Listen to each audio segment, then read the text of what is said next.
মাসালা আমরা ইনশাল্লাহ রোজা রাখবো। এই রোজার কয়েকটা মাসালা আছে, কি কারণে রোজা মাকরু হয়, কি কারণে রোজা ভেঙে যায়, দরকার জানা আছে না? জানা দরকার আছে না? তাহলে 1 নম্বর, আমি যখন সেহরি খাবো, সেহরি খেয়ে যখন ঘুমাবো, অনেক সময় নামাজ অনেকে বাড়িতে পড়ে, অনেকে মসজিদ আসে, অনেকে একটু আগে শোয়ে পরে আসে। তো শোয়ার পরে যদি ঘুম এসে যায়, তাহলে এই মুখের ভিতরে যদি আপনি পান খান না, অনেকে পান যদি থাকে তাহলে আপনার কুলি করতে হবে।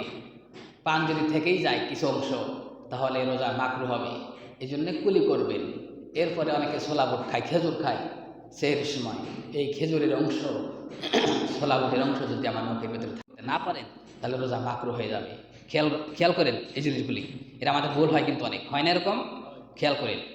এরপরে দিনের বেলা আপনার শরীর থেকে কেটে ফেটে রক্ত বের হয়েছে, রক্ত জায়গায় আছে, তাহলে রোজা মাকরু হবে।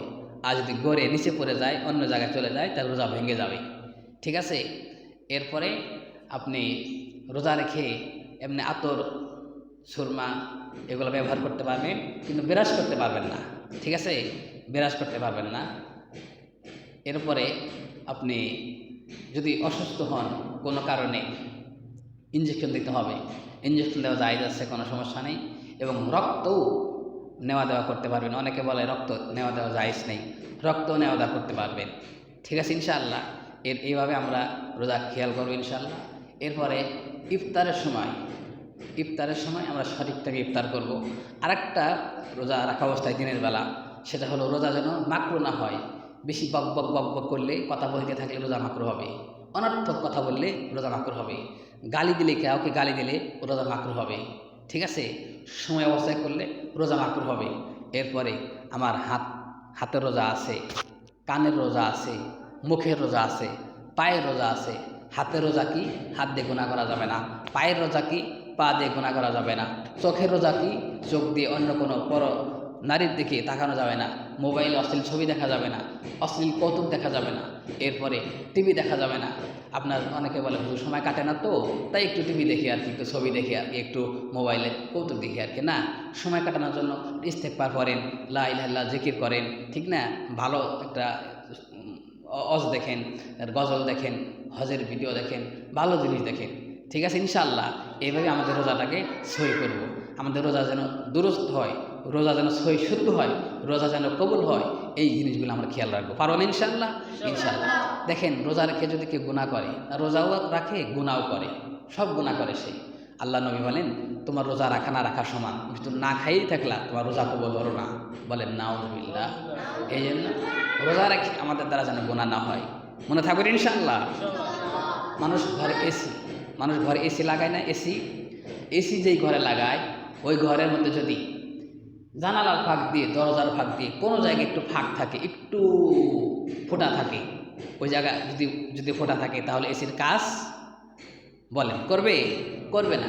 অনেক সুন্দর বিল্ডিং, অনেক দামি এসি, আরে বাপরে বাপ কত দামি এসি, এই এসি কাজ করতেছে না কেন? ওই যে চুল পরিমাণ ফোঁটা আছে ঘরের কোন অথবা জানালা দিয়ে, দরজা দিয়ে, এই ওখান থেকে বাহিরের আলো আসতেছে, বাতাস আসতেছে, যার কোনো এসি কাজ করতেছে না।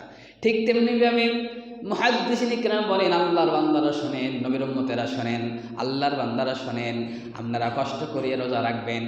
এই দিনের বেলা কত কষ্ট করে না খেয়ে রোজা রাখবেন, রাত্রেবেলা তারাবির নামাজ পড়বেন, সেহরি খাবেন, ইফতার খাবেন। আপনার কষ্টের রোজা কবুল হবে না যদি রোজা রাখা অবস্থায় আপনি গুনার কাজ করেন। রোজাটা হলো একটা বড় বিল্ডিংয়ের মতো, রোজাটা হলো অনেক বড় বিল্ডিংয়ের মতো। আর গুনার কাজ যদি না করেন, ইস্তিগফার করেন, জিকির করেন, আল্লাহকে ডাকেন, কোরআন তেলাওয়াত করেন, এইগুলো যদি করেন, গুনার কাজ যদি না করেন, তাহলে রোজা নামক আর গুনার কাজ না করার মতো এই বিল্ডিং, আর এই বিল্ডিং দ্বারা, এই রোজা দ্বারা আল্লাহর দরবারে আপনার রোজাটা কবুল হয়ে যাবে। সুবহানাল্লাহ। তাহলে রোজা রাখলে, আমি ঘরে এসি লাগাইয়া, দামি বিল্ডিং, দামি এসি যদি লাগাই, যদি ফোঁটা থাকে, যেমন এসির বাতাস পাবো না, ঠিক তেমনিভাবে মহামূল্যবান রোজা, সিয়াম, এই রমজানে যদি আমি রোজাও রাখি, গুনার কাজও করি, তাহলে আমার রোজা কবুল হবে না। আমরা আজকের থেকে এই জিনিসগুলি খেয়াল রাখবো, বলেন ইনশাআল্লাহ। আর আমাদের ভাই বন্ধু যারা রয়েছে, যারা রোজা রাখে না, বোঝে না, তাদেরকে বোঝায় সোজায় রোজা রাখার ব্যবস্থা করব, বলেন ইনশাআল্লাহ। আল্লাহ তাআলা আমাদের সবাইকে রমজানের গুরুত্ব বুঝে, রমজানের মাসাইল জেনে আমাদের রোজা রাখার তৌফিক দান করেন, বলেন আমিন। ও আখিরি দাওয়ানা আনিল হামদুলিল্লাহি রাব্বিল আলামিন। আসসালামু আলাইকুম ওয়া রাহমাতুল্লাহ।